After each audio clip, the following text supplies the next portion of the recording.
Baik, selamat pagi teman-teman yang ada di Indonesia dan selamat sore untuk teman-teman yang ada di Indonesia. Hari ini tanggal 21 Januari 2023 kita akan melanjutkan pembelajaran kita dalam buku Kabar Kesukaan dalam pasal yang kedua ya. Dalam pasal yang kedua, tapi seperti biasa sebelum kita lanjut kita akan berdoa. Mari kita berdoa. Bapa kami yang di surga, kembali lagi kami anak-anak-Mu datang ke hadirat-Mu. Kami bersyukur dan berterima kasih Bapa atas segala berkat dan kasih sayang Bapa yang selalu menjadi bagian kami. Dan kami bersyukur untuk kesempatan yang begitu indah yang Tuhan berikan bagi kami untuk mempelajari akan firman, pekabaran yang Tuhan rindukan untuk kami mengerti. Terima kasih Tuhan, terima kasih untuk menyiapkan hati kami, membuka pikiran kami sehingga kami boleh memahami kebenaran dan memberikan Roh Kudus yang akan menuntun kami ke dalam seluruh kebenaran sehingga kami boleh mengetahui kebenaran dan kebenaran yang akan memerdekakan kami. Ya Tuhan, terima kasih untuk berkat-berkat Tuhan yang akan menjadi bagian kami sepanjang Bible Study ini.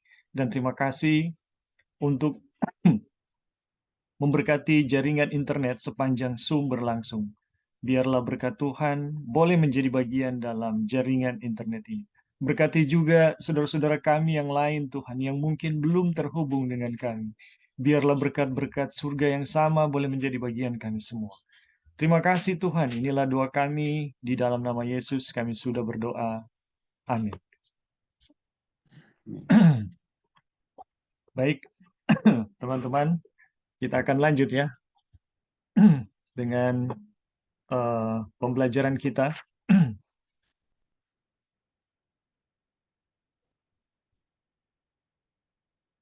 Jadi kemarin kita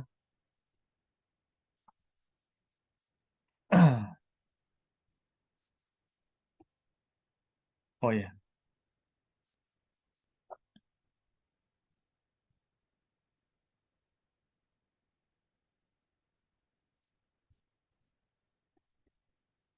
kita kemarin telah sampai pada menentang Petrus ya. Oke, sebelum lanjut kita akan mengulangi.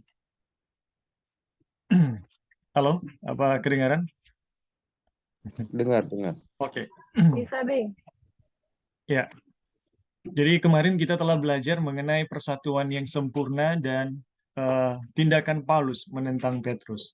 Dan apa yang kita pelajari ya dari kedua subtopik tersebut adalah bahwa persatuan yang sempurna itu adalah satu hal yang mungkin ketika kita tiba pada kebenaran yang sama atau iman yang sama. Jadi istilah bahwa tidak mungkin kita bersatu karena masing-masing punya sudut pandang masing-masing. Itu tidak mungkin terjadi ya. Dan sebentar.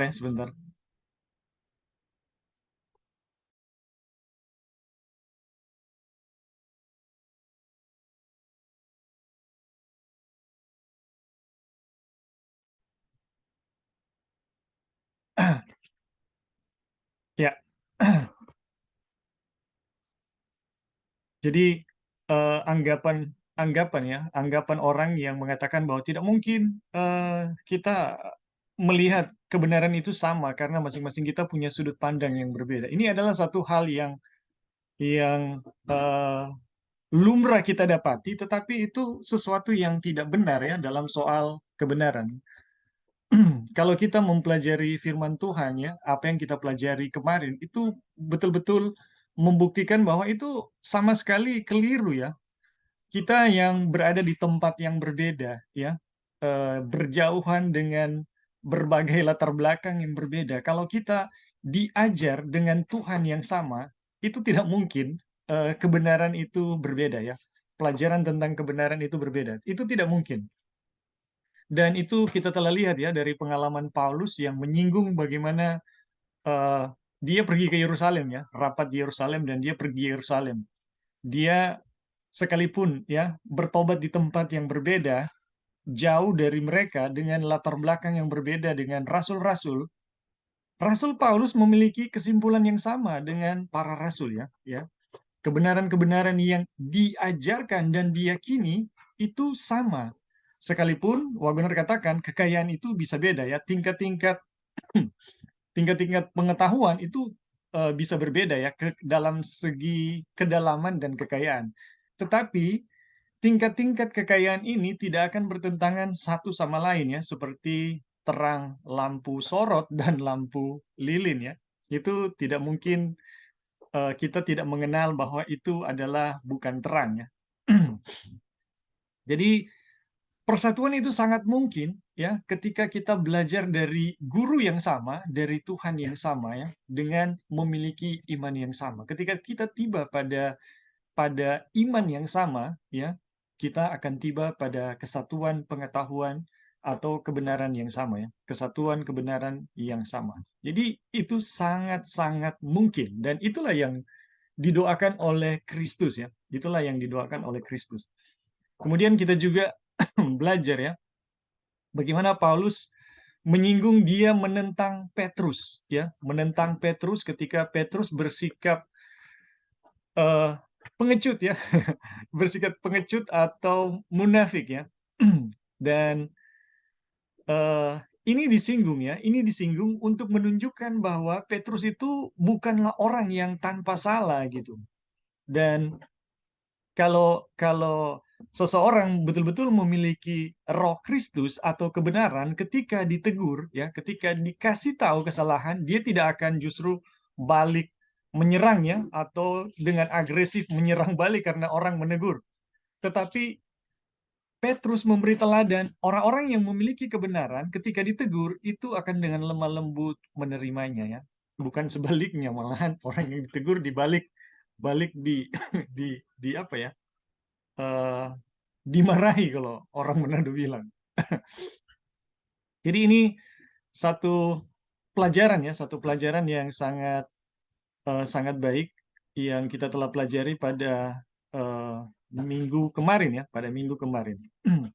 Dan ya kita belajar bahwa eh, sifat tidak dapat salah bukanlah menjadi bagian dari manusia dan Paulus sendiri tidak mengakui hal itu. Orang yang terbesar di dalam gereja Kristus tidak mempunyai kekuasaan atas yang terlemah. Ya, satu saja Tuhanmu yaitu Kristus dan kamu semua adalah saudara bersaudara. Hendaklah yang satu tunduk kepada yang lain. Jadi teman-teman, sifat tidak dapat salah itu diajarkan ya di dalam Pekabaran 1888. Namun ada satu apa ya? Satu ajaran ya yang muncul justru dari orang-orang yang belajar katanya ya belajar 1888 ya. Tapi mereka tiba pada satu kesimpulan ya bahwa mereka bisa tiba pada satu titik tidak dapat berdosa lagi, tidak dapat salah lagi.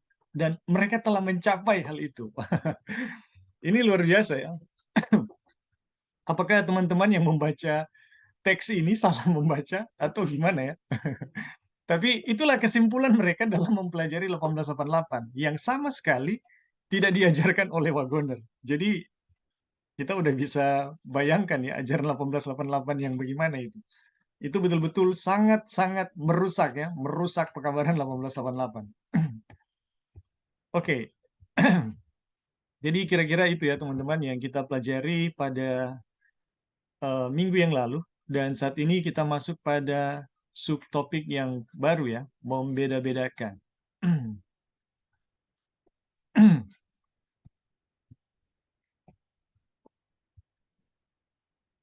Baik, kita ikuti ya bacaannya. Ketika Petrus berada dalam konferensi di Yerusalem, ia bercerita tentang hal penerimaan Injil orang-orang kafir melalui pengajarannya. Ia mengatakan Allah yang mengenal hati manusia telah menyatakan kehendaknya untuk menerima mereka. Jadi ia mengatakan, ini Petrus ya, bahwa Allah yang mengenal hati manusia telah menyatakan kehendaknya untuk menerima mereka. Sebab ia mengaruniakan Roh Kudus juga kepada mereka sama seperti kita, dan ia sama sekali tidak mengadakan perbedaan antara kita dengan mereka, sesudah ia menyucikan hati mereka. Ini kita tahu bersama ya, ini pengalaman Petrus dengan Cornelius ya. Bagaimana Cornelius mengundang dia ya, mengundang dia dan dia dapat petunjuk melalui mimpi untuk pergi kepada Cornelius ya. Jadi dalam pengalaman itu Petrus diajarkan bahwa tidak ada perbedaan ya antara Yahudi dan bukan Yahudi. Allah tidak membedakan orang-orang Yahudi dan bangsa kafir dalam hal penyucian hati. Sebab sebab mengenali hati manusia, ia mengetahui bahwa tidak ada perbedaan ya, karena semuanya sama ya. Karena semua orang telah berbuat dosa dan kehilangan kemuliaan Allah. Sebab itu tidak ada jalan lain bagi semua orang kecuali dibenarkan dengan cuma-cuma karena penebusan dalam Kristus Yesus. Jadi di dalam soal dosa ya, di dalam hal keberdosaan, semua manusia itu sama ya. Hati manusia itu sama. Apa bedanya ya? Yahudi dengan bukan Yahudi, Kristen dengan yang bukan Kristen. Itu sama gitu, tidak ada perbedaan. Dan sama juga ya jalan keluar untuk lepas dari dosa ya, jalan keluarnya cuma ada satu gitu. Jadi di dalam keberdosaan maupun di dalam bagaimana mengalami kelepasan dari dosa atau bagaimana mengalami kebenaran itu tidak ada perbedaan, semuanya sama ya. Namun setelah kebenaran ini dinyatakan oleh Tuhan kepadanya, setelah mengajarkannya kepada bangsa-bangsa kafir, setelah menyaksikan karunia Roh Kudus yang sama ya kepada mereka seperti kepada orang-orang Yahudi yang percaya, setelah makan bersama-sama dengan bangsa kafir yang bertobat dan dengan setia mempertahankan keyakinannya, dan setelah memberikan suatu kesaksian yang jelas di konferensi bahwa Allah tidak mengadakan perbedaan antara orang Yahudi dan bangsa-bangsa lain ya, bahkan setelah ia sendiri tidak membuat perbedaan itu, secara tiba-tiba Petrus mulai membuat perbedaan tatkala datang beberapa orang yang ia pikir tidak akan menyetujui kebebasan itu. Ya, ia mengundurkan diri dan menjauhi mereka karena takut akan saudara-saudara yang bersunat. Ini luar biasa ya. Jadi teman-teman, ini pengalaman Petrus yang mengundurkan diri ketika saudara-saudara dari golongan Yakobus datang ya, ketika mereka sedang makan ya, sedang makan eh, bersama-sama dengan orang kafir, dan di situ ada Paulus ya. Ketika ini saudara-saudara dari pihak Yakobus datang, Petrus mengundurkan diri gitu. Kenapa bisa gitu ya? Dia seolah-olah mau membedakan antara orang kafir dan orang Yahudi. Padahal sebelumnya ya, ini sebelumnya ya, eh, kebenaran mengenai samanya manusia di dalam dosa dan kebenaran ya, itu Tuhan telah ajarkan, Tuhan telah nyatakan kepadanya. Dan kemudian setelah mengajarkannya kepada bangsa-bangsa kafir, setelah menyaksikan karunia Roh Kudus yang sama, jadi Petrus menyaksikan ya bahwa Roh Kudus juga diberikan kepada orang-orang kafir ketika mereka percaya gitu. Jadi setelah menyaksikan karunia Roh Kudus yang sama, eh, karunia Roh Kudus yang sama kepada mereka seperti kepada orang-orang Yahudi yang percaya, setelah makan bersama-sama dengan bangsa kafir yang bertobat dan dengan setia ya, dan dengan setia mempertahankan keyakinannya, dan setelah memberikan kesaksian yang jelas di konferensi bahwa Allah tidak mengadakan perbedaan antara orang Yahudi dan bangsa lain, bahkan setelah ia sendiri tidak membuat perbedaan itu, secara tiba-tiba Petrus mulai membuat perbedaan tatkala datang beberapa orang yang ia pikir tidak akan menyetujui kebebasan itu. Aduh, ini betul-betul sebuah penyangkalan terhadap iman ya. Mengundurkan diri dan menjauhi mereka. Ia mengundurkan diri dan menjauhi mereka karena takut akan saudara yang bersunat. Paulus mengatakan hal ini sebagai kemunafikan dan bukan saja satu kesalahan, tetapi dapat membingungkan dan menyesatkan murid-murid. Jadi, kenapa Paulus menegur Petrus? Karena ini tindakan bukan saja kemunafikan, ya, tetapi adalah satu kesalahan yang dapat membingungkan dan menyesatkan murid-murid. Aduh, makanya Paulus menegur Petrus ya. Kenyataan bahwa ini adalah jelas-jelas satu kemunafikan hanyalah menegaskan bahwa sesungguhnya tidak ada perbedaan di antara saudara-saudara, ya. Adalah ketakutan, bukan iman yang untuk sesaat menguasai Petrus. Jadi Paulus mengatakan tindakan Petrus yang mengundurkan diri itu bukan kebenaran, itu kemunafikan, ya. Jadi Paulus tidak mau meneguhkan bahwa ada perbedaan antara orang percaya, antara bangsa Yahudi dan bangsa kafir, ya.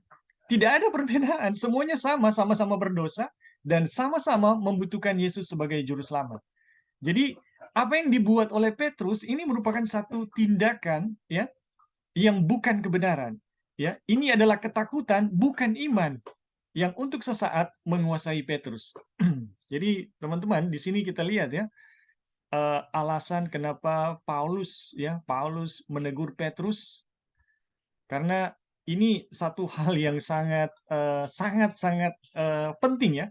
Ini kalau kita baca selanjutnya ya, ini adalah sebuah penyangkalan terhadap iman atau penyangkalan terhadap Yesus di depan umum ya. Jadi Paulus menegur Petrus, sekalipun itu dia adalah soko guru dan itu ada di depan umum. Oke, teman-teman, sampai di sini ada yang mau menambahkan?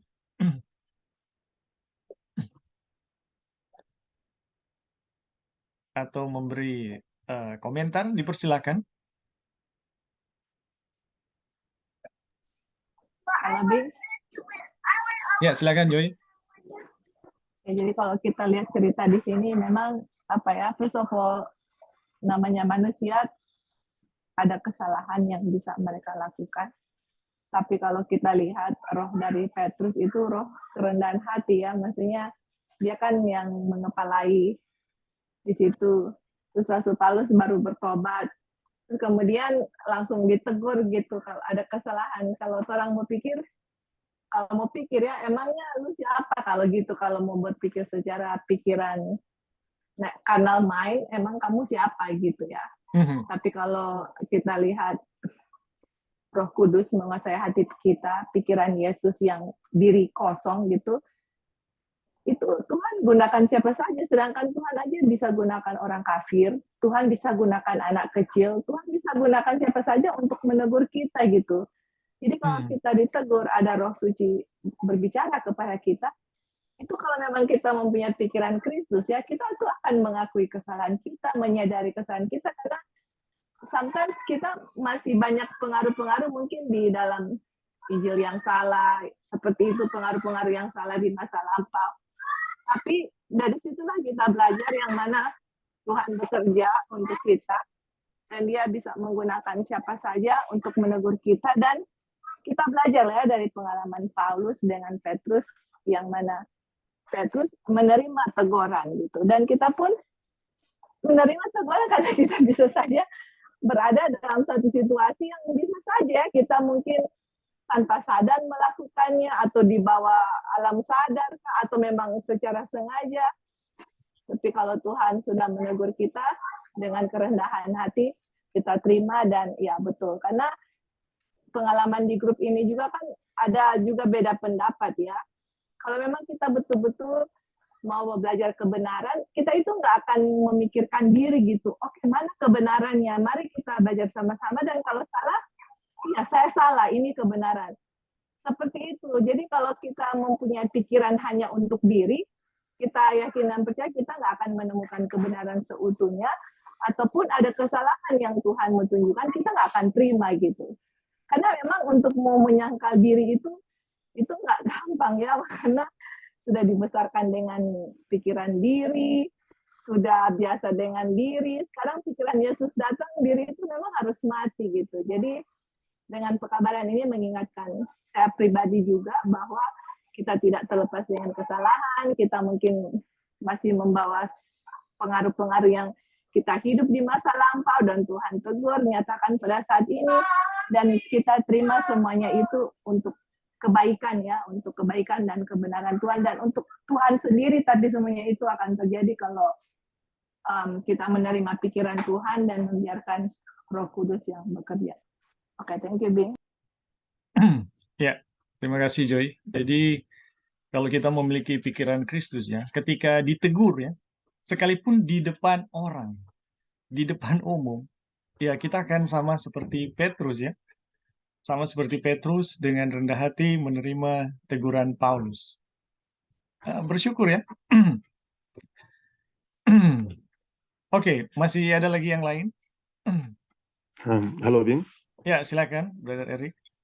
Oke, baik, terima kasih. Memang tindakan yang dilihat oleh Paulus sebagai kemunafikan yang dilakukan oleh Petrus ini sepertinya menjelaskan bahwa apa yang diyakini oleh Petrus ya sebagai orang Yahudi, walaupun dia telah menerima banyak penjelasan-penjelasan tentang kebenaran dan keselamatan dari Tuhan, nah itu belum sepenuhnya ditinggalkan oleh Petrus. Dan memang sepertinya agama yang seperti itu adalah agama yang menjelaskan tentang ketidakjujuran atau kemunafikan yang kemudian ditampilkan seperti itu. Dan memang orang juga bisa sama ya melakukan sesuatu yang sama seperti Petrus ketika kita belum melepaskan semua. Jadi belum melepaskan semua ini ya penjelasan-penjelasan yang lalu ya tadi juga telah diangkat oleh Joy tentang diri dan juga tentang segala sesuatu yang sepertinya menjelaskan tentang bagaimana kita bisa menyelamatkan diri kita sendiri. Dan memang itu adalah sesuatu yang alamiah ya, seperti itu sebagai manusia di dalam dosa.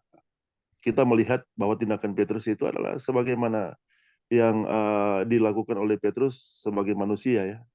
Dan memang orang tidak terluput juga dari melakukan hal sama, kesalahan yang sama. Karena memang manusia seperti itu. Orang belum sempurna dan orang bisa melakukan kesalahan yang sama. Juga yang dilakukan oleh Petrus. Dan memang agama Yahudi juga menjelaskan seperti itu ya. Agama diri, agama yang berpusat pada kemanusiaan, yang berpusat kepada kekuatan kemanusiaan. Memang ini kita tidak tahu ya apakah memang tindakan Petrus ini setelah dia menerima terang ketika dia menerima mimpi atau penglihatan di Kisah pasal 11 ya. Ya, setelah, Rek. Setelah. Oh, setelah. Ya, setelah ya. Jadi memang itu belum sepenuhnya itu. Dan itu alamiah. Dan orang bisa melakukan juga kesalahan yang sama. Tapi apakah dengan itu dunia telah kiamat? Tidak seperti itu ya. Tidak seperti itu bahwa kita bisa saja ya bahkan setelah kita menerima terang yang Petrus menerima terang yang luar biasa bahwa Injil keselamatan itu lewat pekabaran Injil bukan hanya untuk orang Yahudi ya, tidak eksklusif untuk Yahudi tapi untuk semua. Seharusnya Petrus melakukan tindakan yang tidak munafik ya, sebagaimana yang diberikan penilaian oleh Rasul Paulus. Dan sekali lagi ya, Petrus sebagai soko guru menjelaskan dia juga sebagai manusia. Tapi yang luar biasa memang penerimaan teguran yang diterima oleh Petrus. Ini luar biasa, saudara-saudara. Luar biasa. Sekali lagi kita telah memberikan pendapat yang lalu bahwa ketika seorang pendeta muda menegur seorang ketua UNI, dan kemudian di hadapan umum dan ini ketua UNI ini dia terima, ini luar biasa, saudara. Kerendahan hati Kristus telah menguasai Petrus. Ini terus mesti lihat. Walaupun memang belum sepenuhnya Petrus dilepas dari agama keyahudiannya itu ya, agama yang berpusat pada diri. Yang memang agama seperti itu sering menuntut pada kemunafikan. Kalau kita diikat oleh keselamatan yang berpusat pada diri. Tapi yang kita melihat poin penting di sini adalah ketika Petrus menerima teguran dari Paulus dan itu yang menjadi poin bagi kita bagaimana kita juga dapat menyikapi hal yang sama.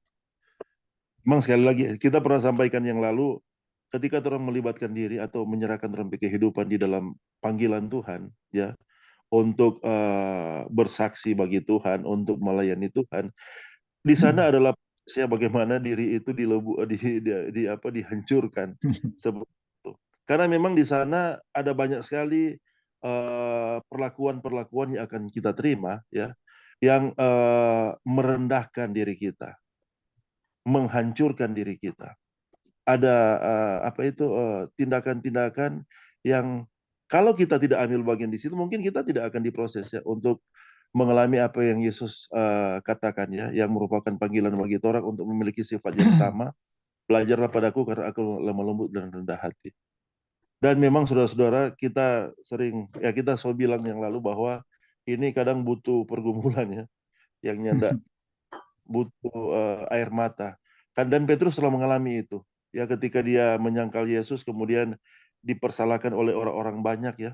Kemudian pada akhirnya dihakimi oleh umum. Dan kemudian pada akhirnya dia pergi ke satu tempat. Dan kemudian dia menangis terseduh-seduh di sana. Dan penyesalan terjadi dan kemudian pertobatan yang indah ya. Yang dialami oleh Petrus. Dan kemudian ketika Yesus memanggil dia dengan panggilan yang luar biasa, ya, apakah engkau mengasihi aku? Dan itu berapa kali disampaikan oleh Yesus. Dan ini memang bagian bagaimana Petrus itu mengalami proses di mana dirinya dihancurkan. Seperti itu. Tapi walaupun telah mengalami hal itu, saudara-saudara, ya itu menjelaskan tentang alamiahnya Petrus ya, bahwa dia bisa saja sebagai sepuh guru melakukan tindakan kemunafikan. Dan memang itu kita sering bilang bahwa ada satu pertanyaan yang kita sering tanya kalau kita memimpin atau bawa renungan. Kita berpertanyaan adalah berapa di antara orang yang dari semenjak menerima Yesus atau semenjak dibaptiskan sampai saat ini tidak pernah bikin kesalahan. Nah, ada yang mengaku saudara, walaupun dia adalah Advent yang setia dan Advent yang bisa dikatakan memang legalis sekalipun. Tapi ketika pertanyaan ini disampaikan, tidak ada yang menyatakan bahwa dari semenjak dia menerima Yesus sampai saat ini dia telah tidak pernah melakukan kesalahan. Nah, itu juga orang sebagai manusia.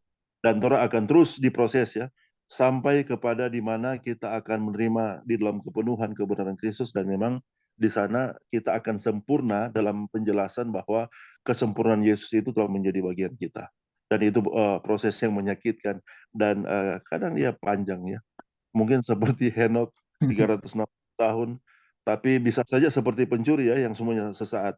Tapi untuk orang secara pribadi ya orang tidak tahu kapan itu akan terjadi. Tapi intinya adalah ketika Petrus bersikap sebagaimana Yesus ya, di dalam kerendahan hati dan kelembaban lembutan menghadapi teguran Paulus yang secara langsung, ya memang kalau orang lihat ini Paulus ini dengan Petrus kan orang mirip-mirip Kang. Kalau secara temperamen ya, sama-sama mungkin sama-sama mungkin berapi-api ya, tegas. Dan memang kadang itu kalau orang nggak memahami ya mungkin orang akan baku marah. Tapi Petrus telah memiliki sifat yang memahami juga Paulus. Dia melihat mungkin Paulus adalah seorang murid yang sangat bersemangat dan hati yang telah kuduskan oleh Tuhan Yesus ya, di dalam roh kerendahan hati dan kelemah lembutan, itu yang pada akhirnya menguatkan Petrus untuk bersikap sebagaimana seharusnya seorang suku guru ya, yang telah mengalami banyak pengalaman dengan Tuhan. Oke, Bing, itu mungkin yang bisa ditambahkan juga teman-teman. Terima kasih. Sedikit menanggapi ya, Brother Eric, mungkin bisa menanggapi ya. Kira-kira ada bagaimana Brother Eric menanggapi ajaran yang mengatakan ya bahwa kita bisa tiba pada satu iman ya, di mana kita tidak dapat bersalah lagi. Nah, kita tahu ya, ini teman-teman kita dari mana. Bagaimana dengan komentar Brother Eric mengenai hal itu, di mana argumentasi mereka itu dibangun di atas tulisan Ellen White, kalau kamu tidak benar hari ini, ya, kamu tidak akan siap pada waktu Yesus datang kedua kali. Tapi kalau kita benar hari ini, kita akan siap jika Ia datang kedua kali. Nah, gimana dengan itu, Brother Eric? Oke, baik, terima kasih. Jadi memang kita juga mesti melihat ya bahwa Alkitab menjelaskan bahwa Tuhan itu manusiawi, saudara-saudara. Kita mesti melihat ya bahwa seperti itu, bahwa Tuhan juga manusiawi. Kenapa? Diskusi antara Musa dengan Tuhan sendiri ya. Waktu ketika Tuhan akan membinasakan bangsa Israel ya, oleh karena ketegaran hati mereka ya. Dan sepertinya Musa menegur Tuhan, saudara. Musa memberikan nasihat kepada Tuhan ya. Dan kalau kita melihat komunikasi itu, sepertinya Musa berada di dalam keadaan sempurna ya, dan seolah-olah Tuhan dalam keadaan pesakitan ya, pendosa yang akan menghukum, kemudian membinasakan dan kemudian ditegur, kemudian diingatkan oleh Musa seperti itu. Dan kemudian ketika Tuhan menjelaskan bahwa tidak ada orang yang seperti Musa ya, yang sangat lemah lembut, rendah hati. Tapi kemudian Musa melakukan kesalahan, saudara-saudara. Menjelang memasuki tanah Kanaan, ya, Musa melakukan kesalahan. Dan kesalahan yang dilakukan oleh Musa itu fatal, ya, fatal. Dan itu mengharuskan Musa untuk tidak masuk surga, saudara-saudara, untuk tidak masuk tanah Kanaan. Memang dia tidak masuk tanah Kanaan dan seharusnya membuat Musa tidak masuk surga. Fatal yang dibuat oleh Musa adalah ketika Tuhan menyuruh dia untuk berkata saja ya, dan batu itu akan keluar air, tapi dia menyangkal firman Tuhan. Ini menyangkal firman Tuhan secara langsung, saudara-saudara. Dia gantinya hanya berkata kepada batu itu, dia mengambil tongkatnya dan kemudian memukul batu itu.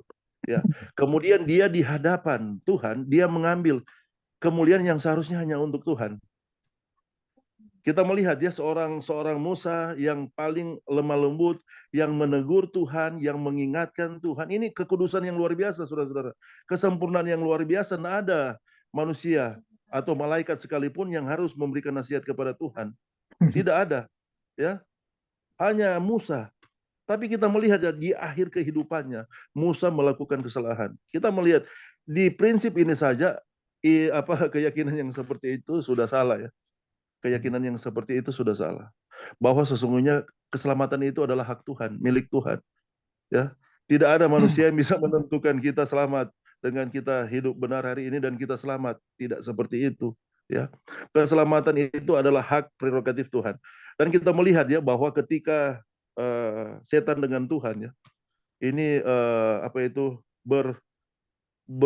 berkelahi, bisa dikatakan seperti itu ya, untuk jasad mayat Musa ya. Dan kita melihat bahwa di sinilah Tuhan ya, bahwa ketika Tuhan telah menentukan berdasarkan jasa-jasanya sendiri ya, berdasarkan kebenarannya sendiri, setan sendiri pun tidak akan bisa untuk merebut ya, walaupun secara kasat mata Musa itu tidak layak lagi untuk diselamatkan oleh Tuhan. Tapi sekali lagi ini adalah tindakan subjektif dari Tuhan ya, kita harus melihat ini tindakan subjektif dari Tuhan. Oleh karena kebenarannya sendiri, oleh karena jasa-jasanya sendiri, oleh karena apa yang Tuhan telah lakukan untuk keselamatan manusia, khususnya Musa ya. Dan kita juga seperti itu, saudara-saudara. Kita juga seperti itu. Siapa di antara orang yang bisa mengatakan kita benar, kita sempurna sampai saat ini? Kalau ada yang mengatakan bahwa dia benar dan dia sempurna, saudara-saudara, itulah agama kemunafikan ya. Itulah agama diri. Itulah agama Farisi modern seperti itu. Kalau ada yang mengklaim benar dan sempurna secara kemanusiaannya, itu sekali lagi ya, itu ketidakbenaran. Ketidakbenaran. Kenapa? Kapan kita sempurna?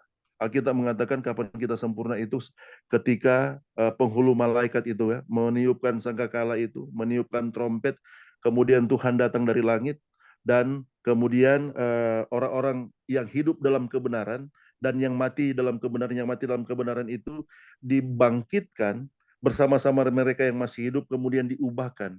Nah, pada waktu itulah keadaan sinless ya, keadaan tidak dapat binasa ya. Itu Alkitab jelaskan seperti itu. Alkitab menjelaskan seperti itu. Dan pada waktu itulah kita memiliki kesempurnaan secara fisik ya.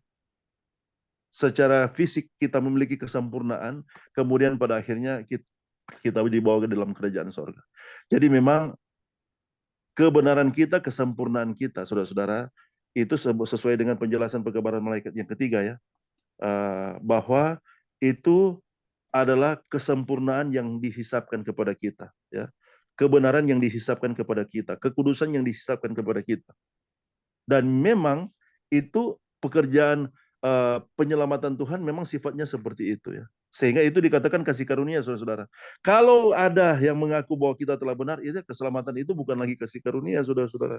Berarti itu adalah keselamatan, itu adalah kelayakan yang dapat kita lakukan. Kalau begitu, Tuhan Yesus tidak perlu mati di kayu salib. Kalau begitu, Tuhan Yesus tidak perlu hidup dalam kebenaran, dia akan menjadi kebenaran kita. Dan itulah penipuan setan yang luar biasa di akhir, yang kalau dari sudut pandang penjelasan pekabaran malaikat ketiga kita bisa membedakannya.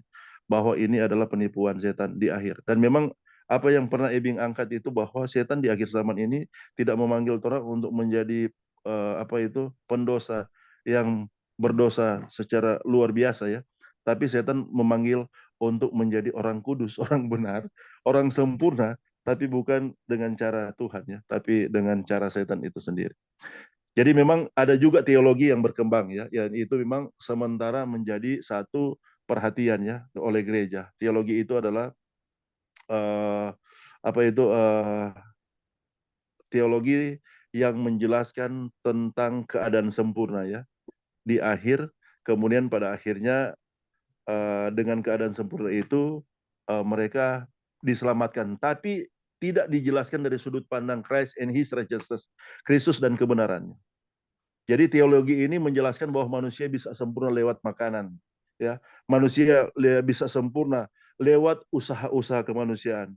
Dan kemudian ketika mereka menjadi sempurna oleh karena usaha-usaha itu di luar kebenaran Kristus, maka pada akhirnya mereka dapat diselamatkan. Nah, ini yang apa itu kita selupa itu teologi apa itu kayak ini kok pendeta muda mersotua ini teologi apa itu Perfection. ya the last generation Oh, last generation. dan itu menjelaskan tentang perfection ya, kesempurnaan di luar Kristus. Dan itu adalah penipuan yang terbesar setan di akhir zaman. Kalau orang pada akhirnya tidak lagi melihat Yesus ya, untuk terampai kebenaran, untuk terampai kesempurnaan dan untuk terampai keselamatan, orang sementara menerima teologi the last generation ini, sempurna di luar kebenaran Kristus. Tapi ketika orang memiliki kesempurnaan di dalam Kristus, kita akan merasa lebih baik, lebih benar, lebih suci dari orang lain ya. Kita tidak akan merasa lebih, malah kita akan merasa lebih berdosa ya, dan akan seperti Paulus, di antara orang berdosa kita paling berdosa. Dan keadaan itulah yang diinginkan Tuhan, di mana kebenaran Kristus itu akan berlimpah-limpah di dalam orang ya. Kebenaran Kristus sekali lagi ya hanya bisa diterima ya di dalam keadaan mental ya, di dalam keadaan pikiran bahwa kita adalah pendosa yang tidak dapat menyelamatkan diri kita sendiri. Nah, ketika kita berada dalam keadaan itu, di sanalah ya kebenaran Kristus itu akan berlimpah dan kuasa Kristus itu akan luar biasa, saudara. Kita akan disanggupkan untuk hidup dalam kebenaran sesuai dengan kuasa kebenaran Kristus itu sendiri. Dan tidak akan merasa lebih benar, lebih baik, lebih suci dari orang lain. Kita tidak akan membanding-bandingkan. Karena sampai di mana? So di level mana? Ya, kalau karena vegetarian masih makan rica, karena aduh masih belum. Kalau karena vegetarian masih makan telur, masih belum. Kalau karena vegetarian kong akan seperti itu, saudara. Dan itu keselamatan tidak akan seperti itu ya. Dan kesempurnaan itu tidak sifatnya tidak seperti itu.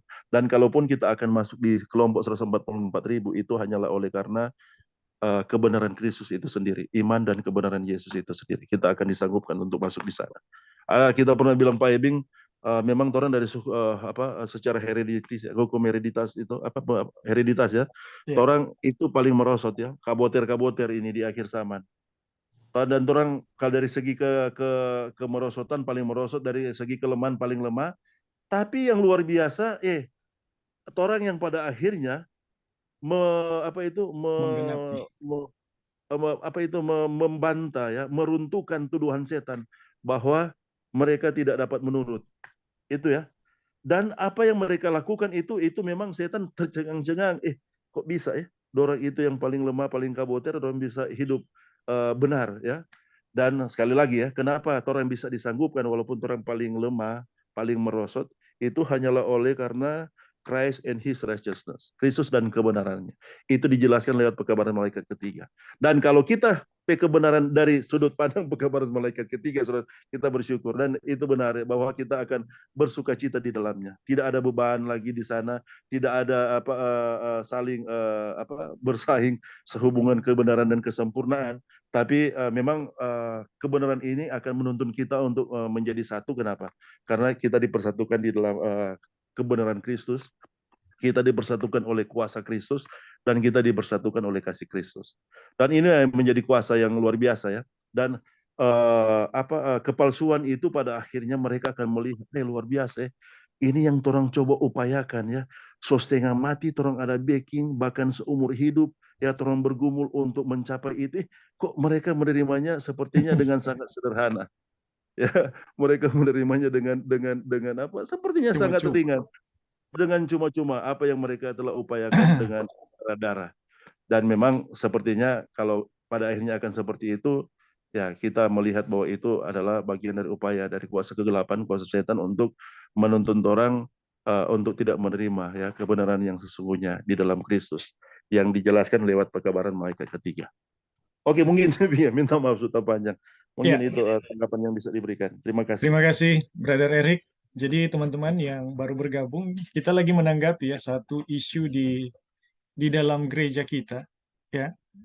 Khususnya mereka yang justru belajar tentang pelajaran keselamatan ya, pembenaran oleh iman, keselamatan 1888.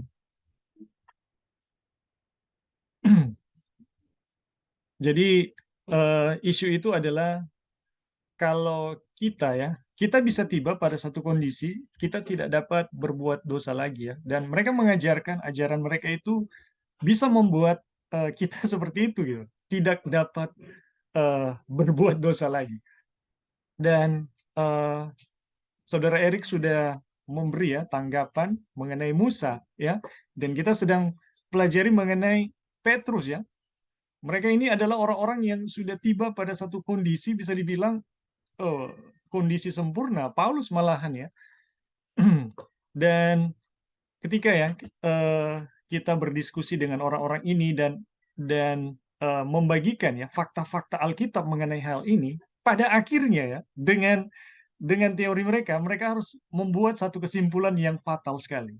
Mereka katakan bahwa Alkitab memang sudah tidak relevan dengan iman kita di akhir zaman gitu. Jadi kesimpulan mereka karena mau mempertahankan keyakinan ya bahwa fakta-fakta yang seperti Musa, seperti Petrus, seperti Paulus yang bisa salah sekalipun sudah menjadi orang yang sangat dekat dengan Tuhan ya, orang yang benar. Kalau Musa sendiri ya, itu bisa dibilang udah sempurna ya, dia bisa melihat Tuhan langsung ya. Tapi Musa bisa salah gitu. Dan mereka membantah dan membantahnya bahwa Alkitab sudah tidak relevan lagi untuk iman orang-orang yang akan diselamatkan untuk akhir zaman. Nah, ini fatal. Jadi kita bisa lihat ya, ajaran itu betul-betul menyesatkan ya. Oke, teman-teman, apa masih ada lagi sebelum kita lanjut?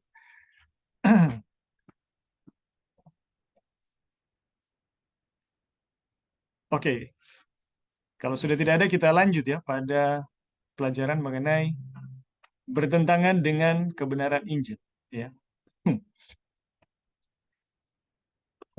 tampaknya suatu gelombang ketakutan melanda orang-orang Yahudi yang percaya karena orang-orang Yahudi yang lain pun berpura-pura seperti dia. Ini seperti Petrus ya, yang waktu makan bersama-sama dengan orang kafir, ternyata di situ ada juga orang Yahudi yang percaya kepada Yesus ya.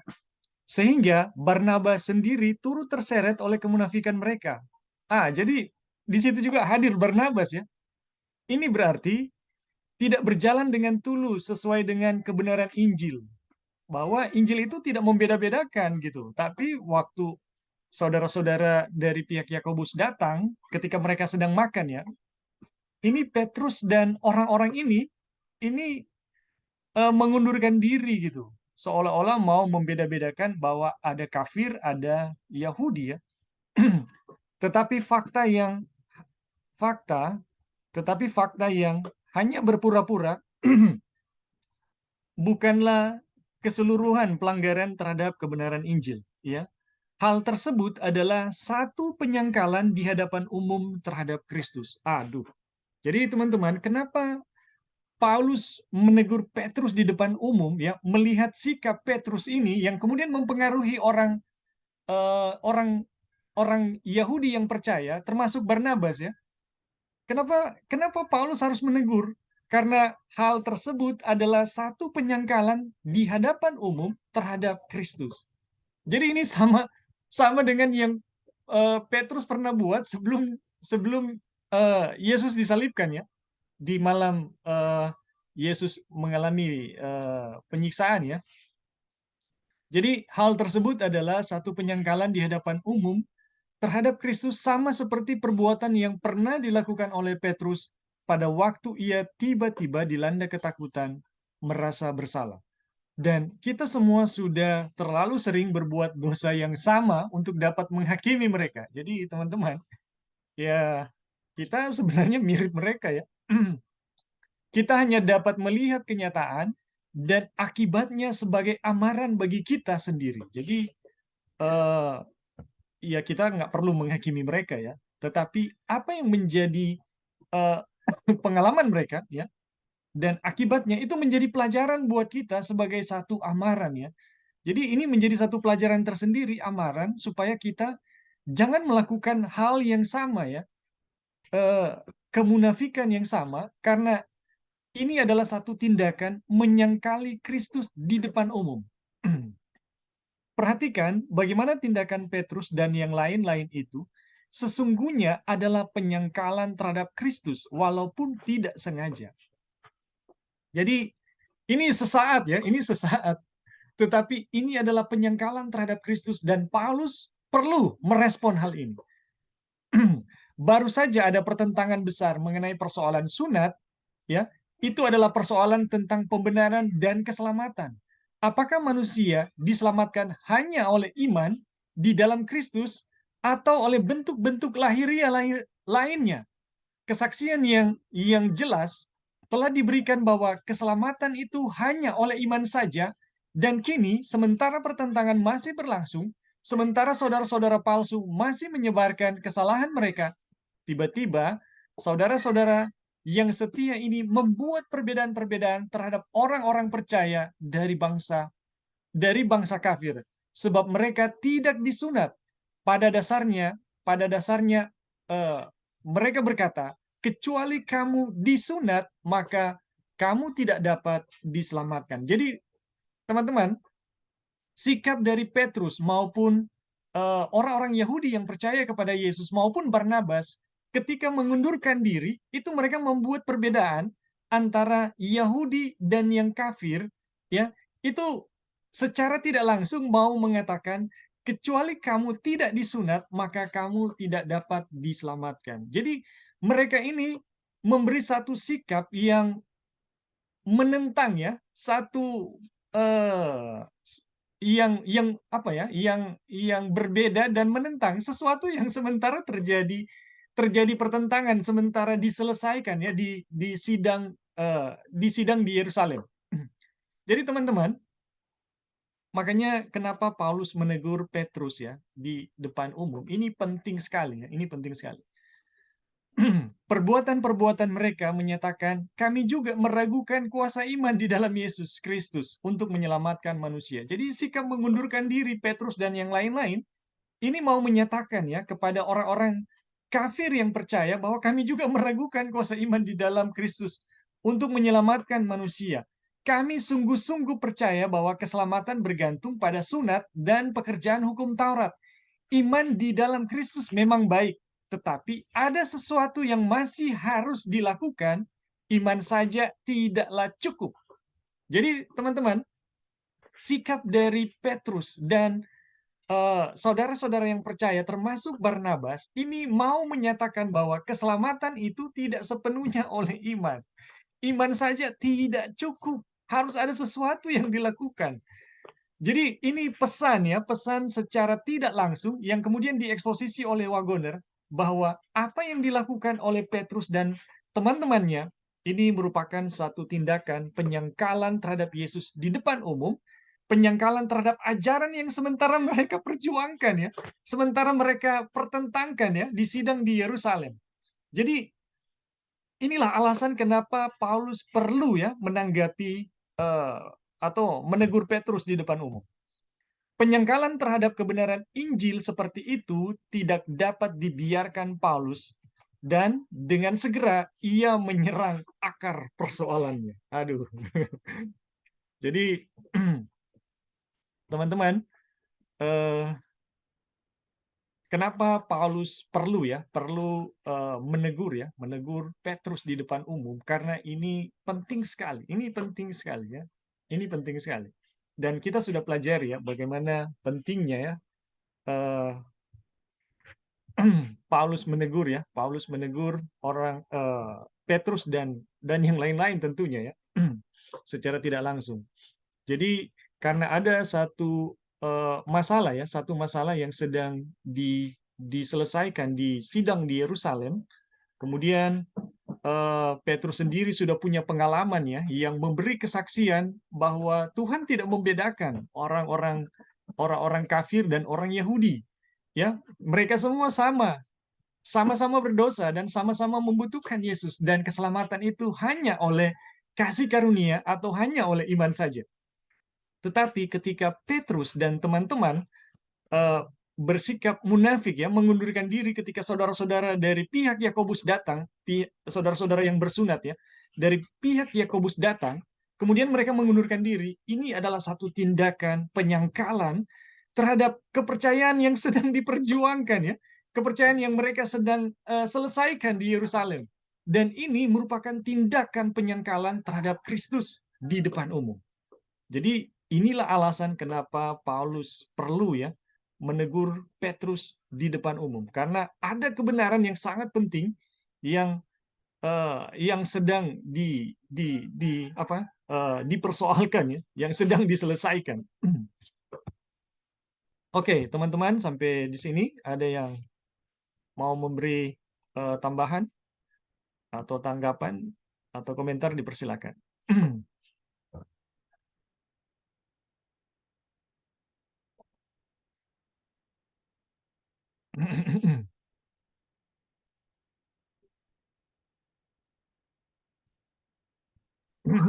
Halo, Ding. Ya, silakan, Joy. Ya, jadi dari pelajaran ini dikasih tahu sama kita bahwa kalau ada satu ajaran yang salah, itu memang harus ditentang ya. Maksudnya nggak bisa itu dibiarkan gitu. Seperti Petrus, seperti Rasul Paulus menegur Petrus gitu. Karena itu kan seperti penyangkalan Tuhan Yesus di depan umum ya. Jadi mereka dengan secara tidak sengaja menyatakan bahwa hanya iman saja tidak cukup, harus ada tambah dengan perbuatan gitu. Jadi kita lihat bahwa keselamatan itu hanya berdasarkan iman kita kepada Kristus. Karena kita lihat ada juga di grup 1888 yang mereka taruh, apakah keselamatan hanya iman atau tambah perbuatan. Jadi dikasih opsi. Iya. Dan kita lihat iman tambah perbuatan itu yang banyak sekali ya. Jadi kita lihat memang banyak juga yang belum mengerti akan keselamatan itu apa. Jadi kita lihat bahwa perbuatan itu, pekerjaan itu dari iman gitu ya. Jadi keselamatan itu hanya berdasarkan iman kita kepada Kristus. Perbuatan itu adalah hasil dari iman itu sendiri gitu, bukan dari usaha-usaha manusia. Jadi dan inilah sebenarnya inti dari pelajaran yang diberikan yang terjadi di Galati, bahwa inilah akar permasalahan di mana ada Injil palsu sama Injil yang benar itu yang masuk. Karena Injil benar itu adalah hanya kuasa Tuhan ya untuk menyelamatkan, bukan perbuatan-perbuatan dari manusia atau kuasa plus gitu. Itu hanya kuasa Tuhan yang menyelamatkan. Sedangkan Injil yang palsu adalah ada plus-plusnya di belakang gitu. Nah, inilah yang dihadapi dari yang terjadi kepada Petrus, dan bisa saja terjadi kepada kita sendiri. Tetapi kita lihat bahwa dengan pelajaran ini sudah memberikan pelajaran penting untuk kita, bahwa kita harus mempertahankan akan Injil Tuhan, Injil kebenaran Tuhan, karena ini memang menyangkut keselamatan ya. Ini benar-benar menerima Tuhan atau memang menyangka Tuhan dengan kita punya perbuatan sendiri ataupun dengan apa yang kita percayai dan kita bisa tunjukkan kepada orang lain begitu, seperti Petrus dan Barnabas juga kan itu juga sempat ikut terseret ya. Jadi memang kita lihat di sini juga ada pengaruh yang kalau kita lakukan bisa saja juga orang ikut terpengaruh. Jadi memang kita juga dengan mempelajari akan firman Tuhan, kita juga sangat membutuhkan kuasa Tuhan untuk bisa melakukan yang benar, karena apa yang kita lakukan bisa saja mempengaruhi orang lain. Oke, thank you, Bing. Kita lihat tambahannya. Ya, terima kasih Joy untuk tambahannya. Jadi teman-teman ya, ini pelajaran apa yang diajarkan ya dalam kasus Paulus menegur Petrus ini penting sekali ya, karena di sini kita akan belajar apa artinya keselamatan ya. Apakah keselamatan itu hanya oleh iman saja atau harus ada yang ditambahkan ya. Ini hal yang paling mendasar ya dari pelajaran Paulus menegur Petrus. Dan teman-teman, ini penting sekali ya. Dan kita akan belajar terus ya mengenai pelajaran tentang bahwa keselamatan itu hanya oleh iman saja ya, tidak ditambah oleh apapun ya, tidak ditambah oleh apapun. Dan ini kita sedang diantar ya oleh Wagoner ya, bagaimana kita memahami kasus kenapa Paulus memberi komentar-komentar yang sangat sangat bisa dibilang ekstrim dan sangat tajam di dalam surat Galatia. Jadi Paulus menyinggung ya sidang di Yerusalem, dia menyinggung bagaimana dia menentang Petrus. Ini ada poin penting yang Paulus lagi mau coba katakan kepada jemaat di Galatia ya mengenai keselamatan, bahwa jemaat di Galatia ini adalah jemaat yang telah berpaling dari kebenaran ya. Mereka sebelum menjadi orang-orang Kristen adalah orang-orang kafir yang mereka dibawa ke dalam Kristus atau di dalam kebenaran adalah oleh kebenaran Injil. Dan kemudian oleh ajaran palsu mereka disesatkan, dibawa kembali kepada kemurtatan ya. Dan Paulus merasa heran gitu. Kenapa bisa gitu? Nah, sekarang mereka yang tahu Injil ya, mereka yang tahu Injil kemudian murtad, bagaimana bisa? Injil yang seperti apa lagi gitu? Injil yang bagaimana lagi yang bisa membawa mereka kembali, padahal Injil yang dulu menyelamatkan mereka telah tinggalkan gitu. Jadi teman-teman, apa yang sedang Paulus nyatakan di sini, yang kemudian dieksposisi oleh Wagoner, ini mau menunjukkan Injil yang paling tegas atau paling kuat, karena Injil yang mau disampaikan di kitab Galatia adalah Injil untuk menyelamatkan mereka yang murtad dari kepalsuan ya, karena kepalsuan atau karena ajaran-ajaran yang palsu. Jadi teman-teman, eksposisi Wagoner di sini mau mengarahkan kita untuk melihat ketegasan Injil yang sesungguhnya itu seperti apa ya.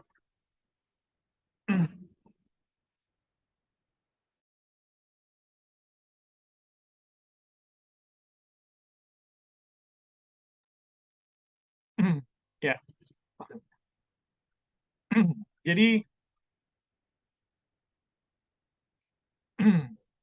Jadi teman-teman, dari eksposisi Wagoner ya mengenai tulisan Paulus ini, kita diarahkan kepada satu Injil yang sangat tegas, dan dari kasus-kasus yang disinggung oleh Paulus ya, dari sidang konferensi dan bagaimana dia menegur Petrus, dia mau menjelaskan satu kebenaran Injil bahwa keselamatan itu memang hanya oleh iman saja ya, tidak bisa ditambah dengan yang lain ya. Oke, teman-teman, apa masih ada tambahan lagi sebelum kita lanjut ya?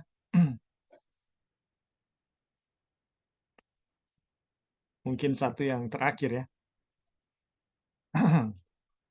Oke, kalau sudah tidak ada, kita lanjut ya. Paulus berkata kepada Petrus, menurut kelahiran, kami adalah orang-orang Yahudi dan bukan orang-orang berdosa dari bangsa-bangsa lain. Apakah maksudnya bahwa karena mereka orang Yahudi, maka mereka bukanlah orang berdosa? Sama sekali tidak, karena ia segera menambahkan bahwa mereka telah percaya pada Yesus Kristus untuk pembenaran. Mereka adalah orang berdosa dari bangsa Yahudi dan bukan orang berdosa dari bangsa kafir. Jadi sama saja ya, sekalipun asalnya memang beda ya. Tetapi perkara apapun yang hendak mereka banggakan sebagai orang Yahudi, semuanya patut dianggap sia-sia karena Kristus ya. Jadi tidak ada yang bisa dibanggakan ya karena keberdosaan. Kebanggaan itu adalah hanya Kristus ya. Semuanya tidak berfaedah tanpa iman pada Kristus. Dan karena hal ini benar, maka orang berdosa dari bangsa lain dapat langsung diselamatkan oleh iman dalam Kristus. Jadi semuanya tidak berfaedah tanpa iman pada Kristus, dan karena hal ini benar, maka orang berdosa dari bangsa lain dapat langsung diselamatkan oleh iman dalam Kristus tanpa melalui format yang mati yang tidak lagi berguna bagi orang-orang Yahudi. Bentar ya.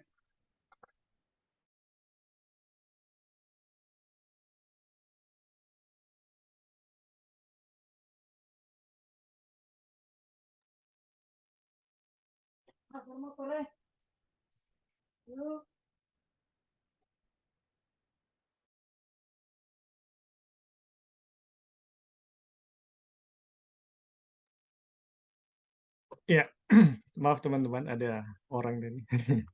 Jadi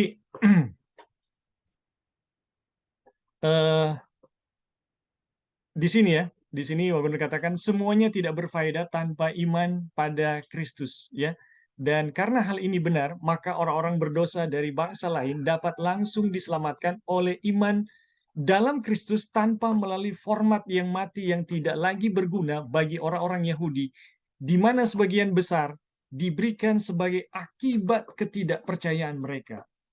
Jadi iman di dalam Kristus Yesus ini bisa langsung membawa ya orang-orang berdosa kepada tujuan yang sesungguhnya tanpa harus mengikuti satu hal-hal yang sebenarnya bisa tidak dilakukan ya, dan itu pun diberikan karena itu sebagai akibat ketidakpercayaan mereka. Kemudian perkataan ini benar dan patut diterima sepenuhnya bahwa Kristus Yesus datang ke dunia untuk menyelamatkan orang berdosa. Semuanya telah berdosa dan bersalah di hadapan Allah. Tetapi semua orang, ya, bangsa atau golongan apapun,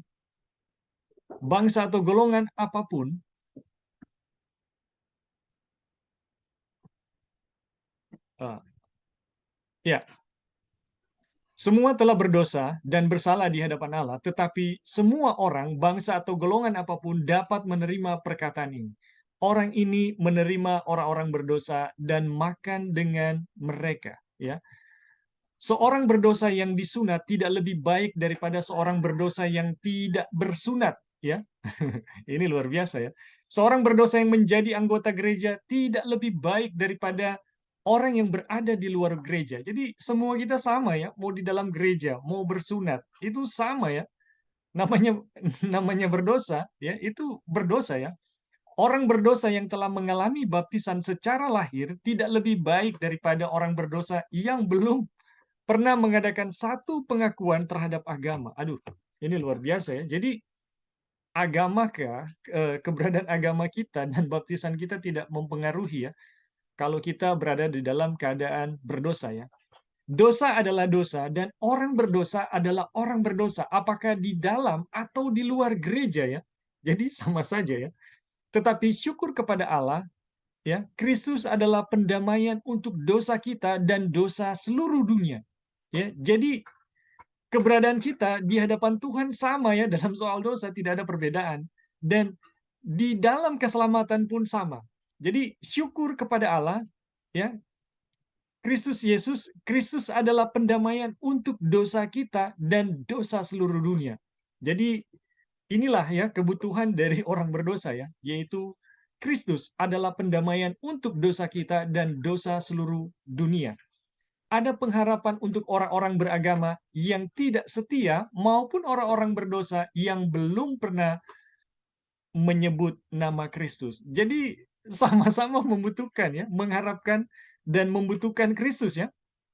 Dan sama-sama punya pengharapannya di dalam Kristus Yesus. Jadi ada pengharapan untuk orang-orang beragama yang tidak setia maupun orang-orang berdosa yang belum pernah menyebut nama Kristus.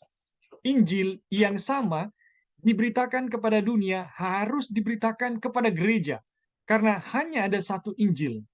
Jadi teman-teman, apakah di gereja kita terdapat orang-orang berdosa, ya, itu menandakan bahwa di gereja kita butuh Injil, ya, butuh pekabaran Injil.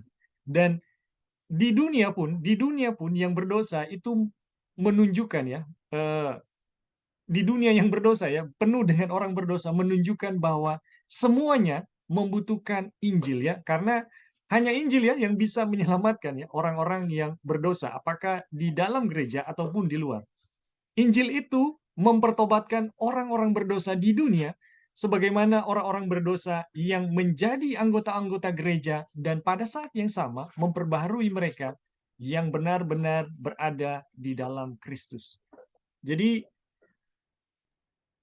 setiap orang berdosa ya membutuhkan Kristus, membutuhkan pekabaran Injil ya untuk memulihkan dosa-dosanya. Jadi siapapun dia ya, orang berdosa di dalam atau di luar, kita sangat membutuhkan Yesus untuk melepaskan kita dari dosa-dosa kita.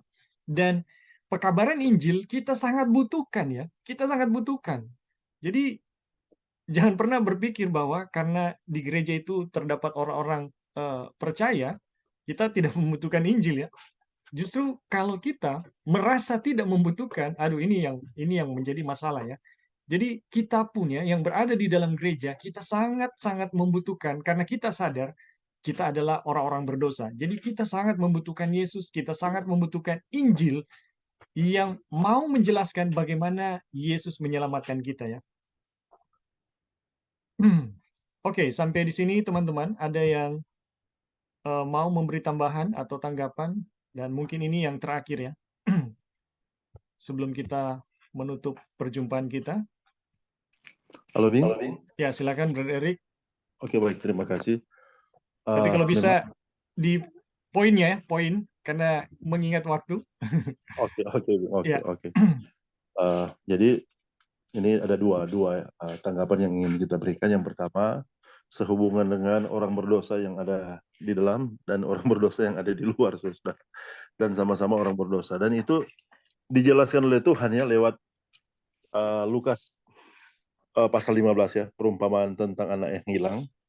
Itu menjelaskan tentang keberadaan ya orang berdosa yang ada di dalam dan yang ada di luar. Yang satu adalah anak yang bungsu, yang satu anak yang sulung. Sama-sama mereka adalah anak-anak Bapa, dan kemudian yang sulung ada di dalam dan yang bungsu ada di luar ya, dan sama-sama membutuhkan keselamatan, sama-sama membutuhkan kasih karunia. Dan memang sikap yang berbeda juga ditampilkan ya. Sepertinya si anak yang sulung dengan keyakinan agama Farisinya atau agama Yahudi ya, yang bersikap tidak mau menerima atau tidak mau mengampuni akan adiknya ya, berbeda dengan bapak itu sendiri. Jadi memang di sini menjelaskan tentang kita ya, kita sebagai orang berdosa, apakah yang ada di dalam atau yang ada di luar, yang sama-sama membutuhkan kasih karunia dari Bapa. Dan kemudian bagaimana sikap kita menyatakan ya tentang keyakinan yang kita yakini. Jadi kita sebagai orang berdosa yang telah dipanggil oleh Tuhan dan kemudian diangkat dari jurang dosa dan kemudian dipanggil kepada kemuliaan ya, menjadi umat Tuhan, menjadi anak-anak Tuhan, seperti itu. Dan itu yang orang miliki ya di dalam Kristus, di dalam kasih karunia yang Tuhan karuniakan kepada kita. Kita yang tadinya tidak layak kemudian menjadi layak.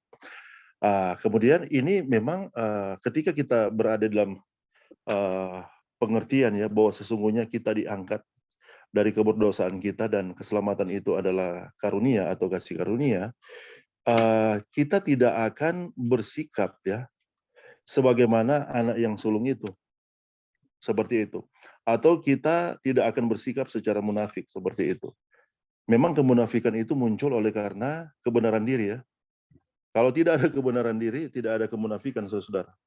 Tapi oleh karena kebenaran diri dari hasil keyakinan agama yang lain ya, selain agama di dalam Kristus, maka itu yang sering terjadi. Sehingga masing-masing saling membenarkan, masing-masing saling merasa lebih baik, lebih rohani satu dengan yang lain.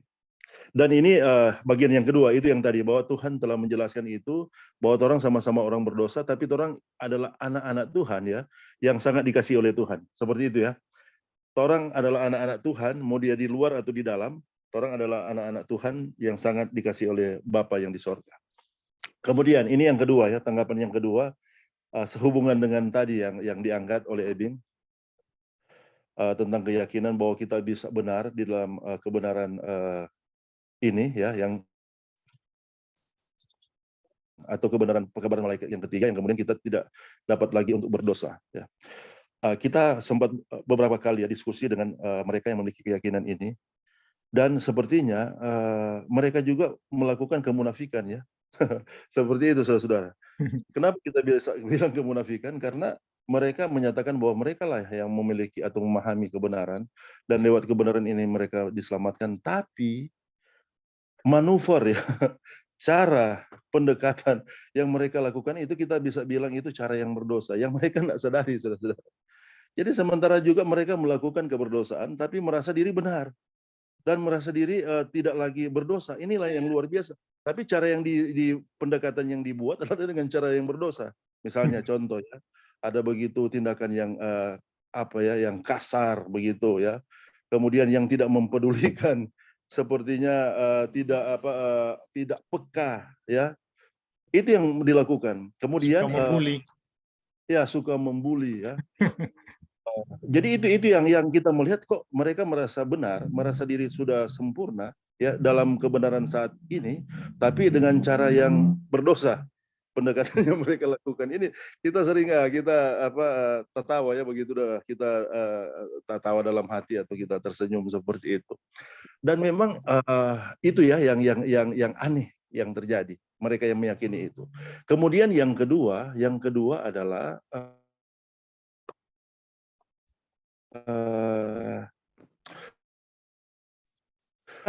tidaklah ada yang bisa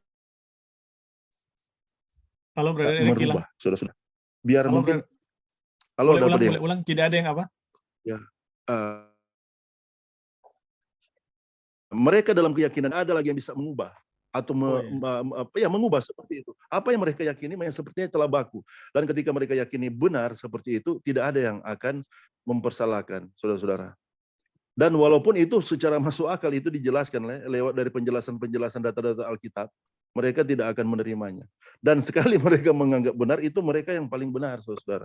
Nah, ini mental dipikir bahasa itu keyakinan yang seperti ini ya, yang sepertinya tidak menjelaskan tentang seorang anak Tuhan atau murid Tuhan atau umat Tuhan yang dibenarkan, yang dikuduskan, yang disempurnakan di dalam Kristus.